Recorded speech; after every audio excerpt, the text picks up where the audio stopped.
Ô Dieu, fais-moi grâce conformément à ta bonté. Conformément à ta grande compassion, efface mes transgressions. Lave-moi complètement de ma faute et purifie-moi de mon péché. Car je reconnais mes transgressions, et mon péché est constamment devant moi. J'ai péché contre toi seul. J'ai fait ce qui est mal à tes yeux. Oui, depuis ma naissance, je suis coupable. Quand ma mère m'a conçu, j'étais déjà marqué par le péché. Purifie-moi avec l'hysope, et je serai pur. Lave-moi, et je serai plus blanc que la neige. Détourne ton regard de mes péchés, efface toutes mes fautes. Ô Dieu, crée en moi un cœur pur, renouvelle en moi un esprit bien disposé. Ne me rejette pas loin de toi, ne me retire pas ton Esprit Saint.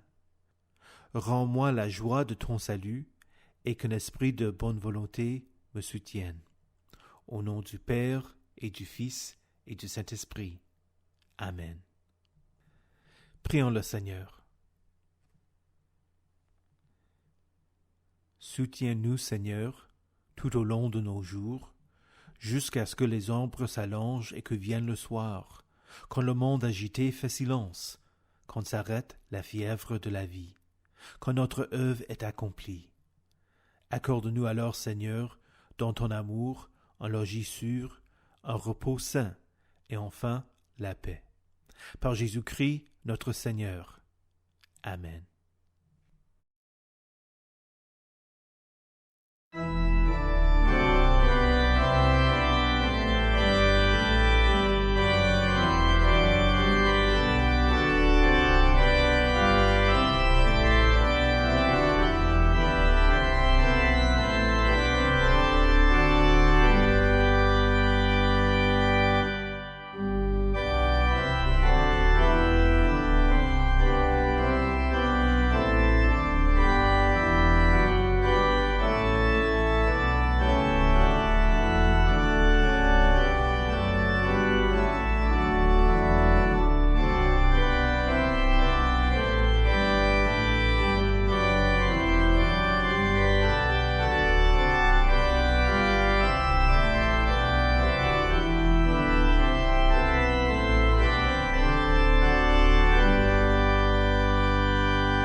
La lecture pour le troisième culte de Carême se trouve dans l'Évangile de Jean, le chapitre 18, versets 1 à 27. Après avoir dit ces paroles, Jésus alla avec ses disciples de l'autre côté du torrent du Cédron, où se trouvait un jardin. Il y entra, lui et ses disciples. Judas, celui qui le trahissait, connaissait aussi l'endroit parce que Jésus et ses disciples s'y étaient souvent réunis.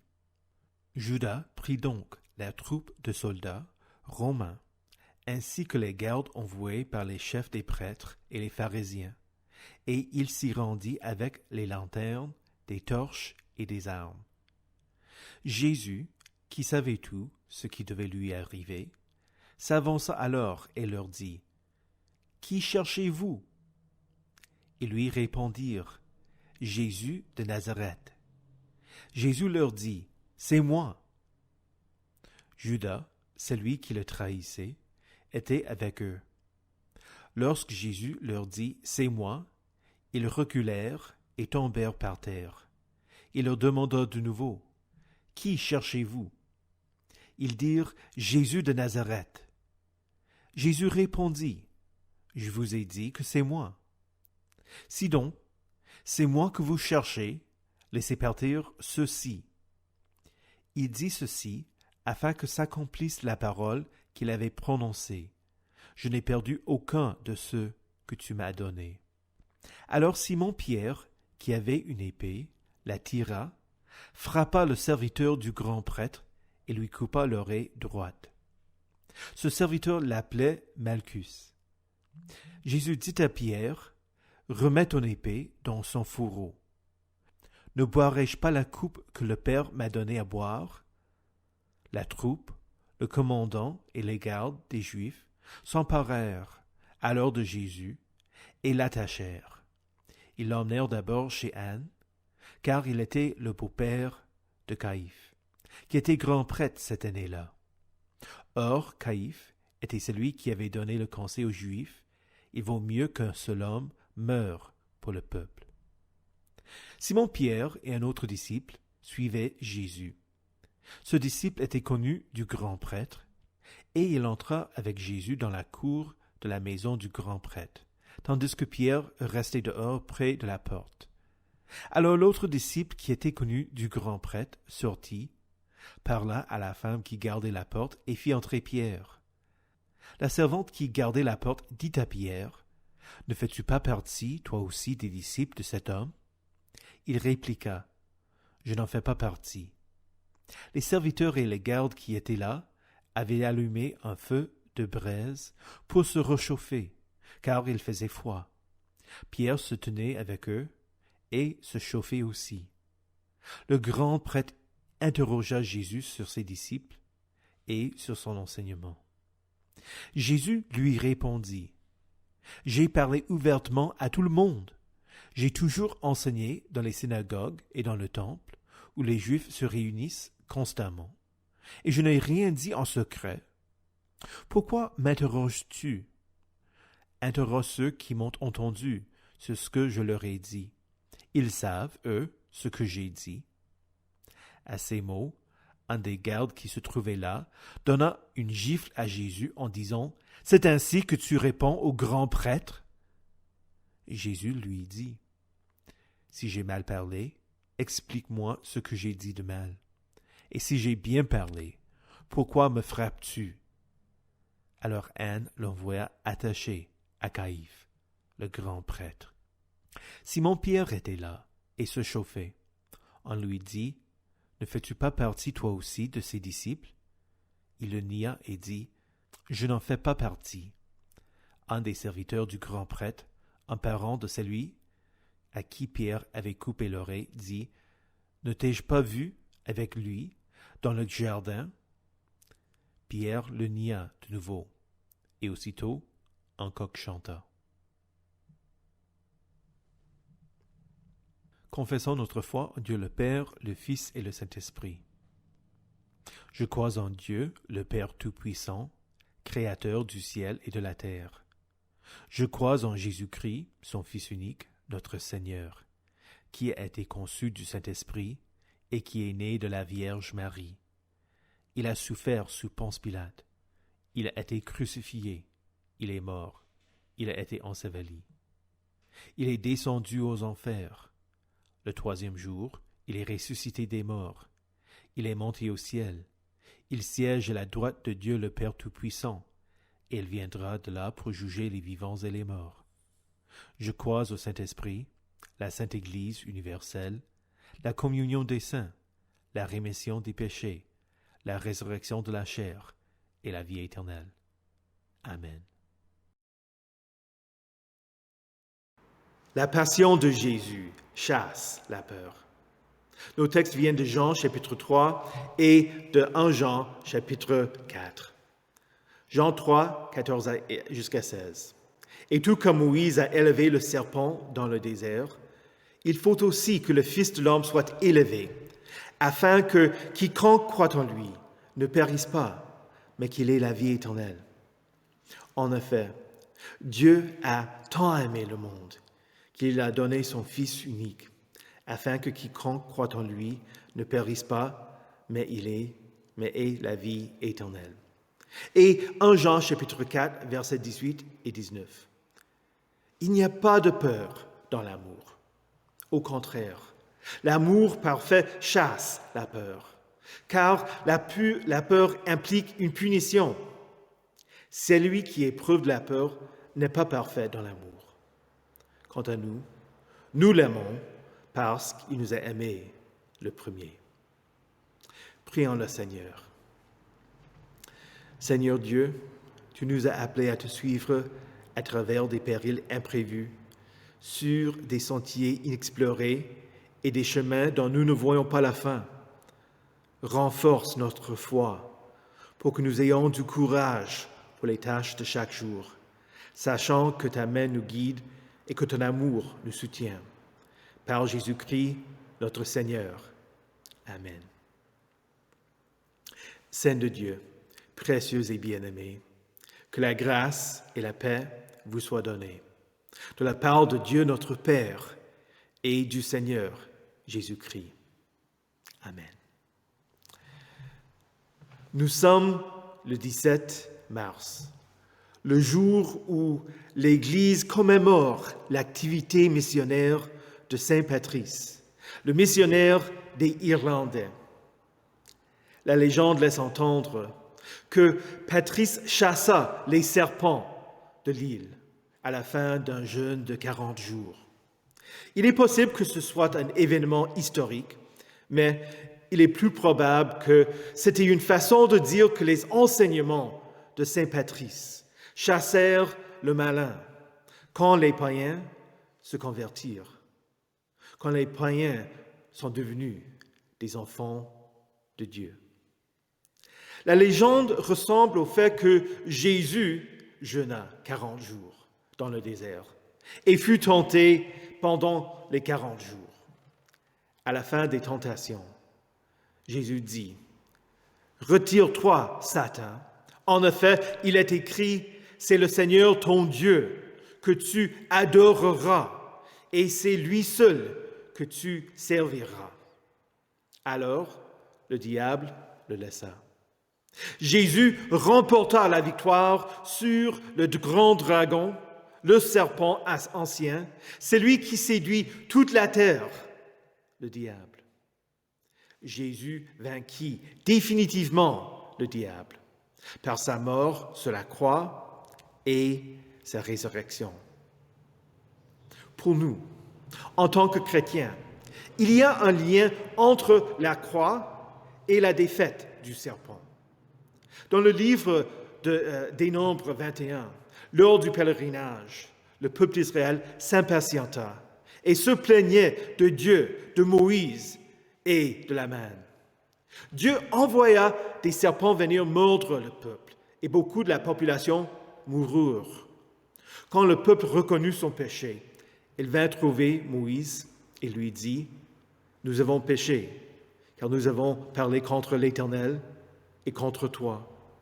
Prie l'Éternel afin qu'il éloigne ces serpents de nous. » L'Éternel dit, « Fais-toi un serpent venimeux et place-le sur une perche. Toute personne mordue qui le regardera aura la vie sauve. » Dieu n'a pas tué les serpents.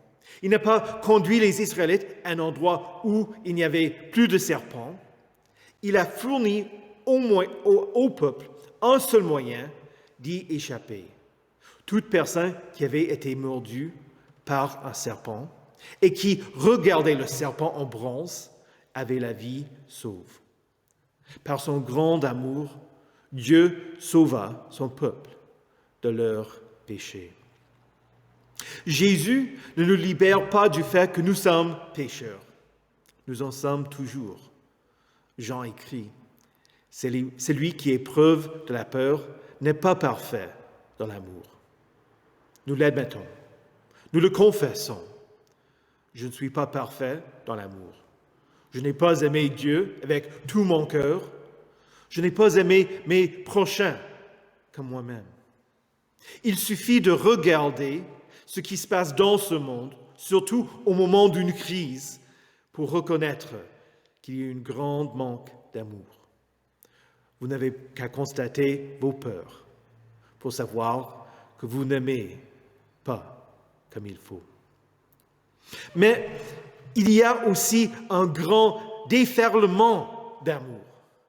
Jésus prend l'exemple du serpent sur la perche pour expliquer son acte d'amour. Il dit, tout comme Moïse a élevé le serpent dans le désert, il faut aussi que le Fils de l'homme soit élevé, afin que quiconque croit en lui ne périsse pas, mais qu'il ait la vie éternelle.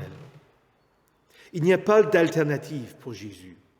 Il dit, il faut que. C'était absolument nécessaire.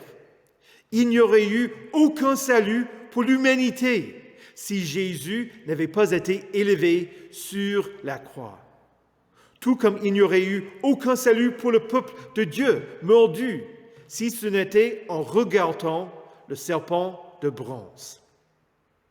La mort de Jésus n'est pas seulement une démonstration ou un exemple d'amour, c'est un acte d'amour de Dieu lui-même qui sait en faire sans condition. Dieu s'est offert pour vous. De la même manière que Dieu fournit un moyen de salut pour ceux qui furent mordus par les serpents, il fournit le seul moyen de salut à travers son Fils. Jésus a été élevé sur la croix pour que nous le regardions, mettions notre confiance en lui et vivions. La parole de réconfort pour nous, c'est le mot « quiconque ». Quiconque croit en lui ne périt pas, mais il a la vie éternelle.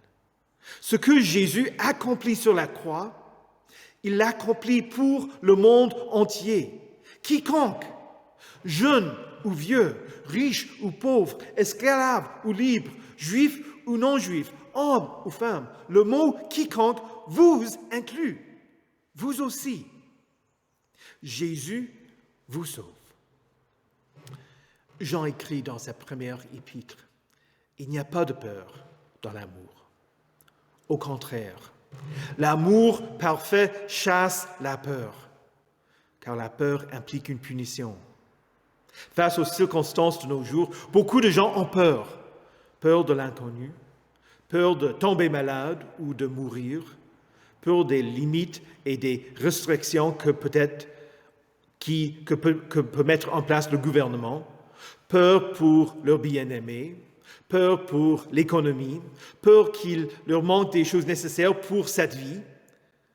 Je ne prétends pas que tout ira bien, ni que personne de nos paroisses ne tombera malade. Il n'y a pas d'assurance que nous n'allons pas souffrir. Mais Jésus est mort pour vous. Écoutez cette parole. Comprenez bien sa signification. Vous appartenez à Dieu. Vous êtes immortels. La croix de Jésus chasse vos peurs. Jésus est vivant et bien que le monde puisse tuer le corps, rien ne peut tuer l'âme de celui qui croit en Jésus. Quiconque croit en lui ne périra pas, il aura la vie éternelle. Pour ce qui est de Saint Patrice, il est retourné en Irlande où il avait vécu en esclavage pendant 6 ans. L'amour parfait de Christ lui a donné la confiance nécessaire pour y retourner L'amour parfait de Christ pour Patrice le poussa à aimer les Irlandais. Il leur annonça, en Christ, il n'y a plus de punition pour vos péchés. Jésus a tout subi. Vous n'avez rien à craindre. Chers saints, vous n'avez rien à craindre. Il n'y a plus de punition pour vos péchés. Dieu ne se venge pas de vous, même si vous souffrez, même si vous tombez malade, même si vous mourrez. Dieu a envoyé son Fils unique qui a été cloué sur la croix pour vous. C'est en cela que vous avez la certitude de l'amour de Dieu. Le Dieu qui dit « Je ne te délaisserai pas et je ne t'abandonnerai pas ». Saint Patrice témoignait que Dieu serait avec lui en priant ainsi.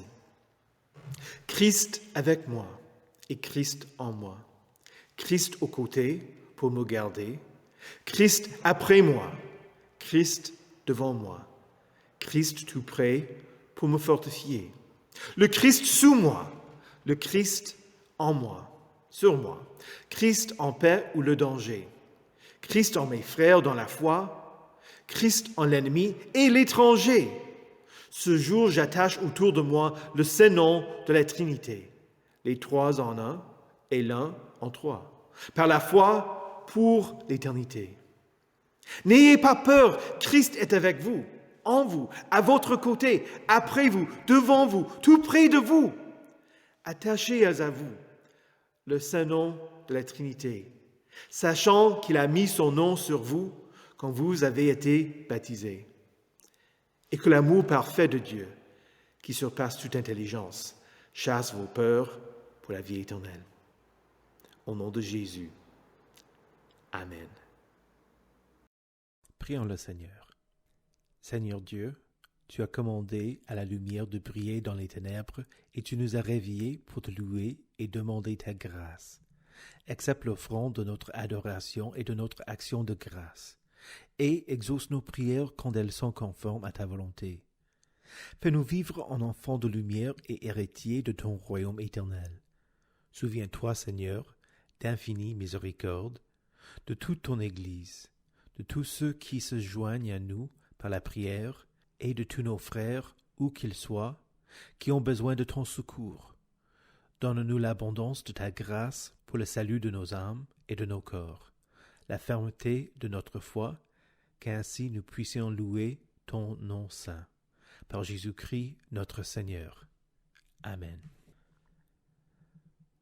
Notre Père, qui es aux cieux, que ton nom soit sanctifié, que ton règne vienne, que ta volonté soit faite sur la terre comme au ciel. Donne-nous aujourd'hui notre pain de ce jour. Pardonne-nous nos offenses, comme nous pardonnons aussi à ceux qui nous ont offensés. Et ne nous laisse pas entrer en tentation, mais délivre-nous du mal, car c'est à toi qu'appartiennent le règne, la puissance et la gloire, au siècle des siècles. Amen.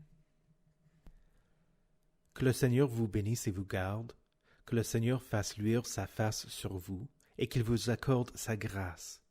Que le Seigneur tourne son visage vers vous, et qu'il vous donne sa paix.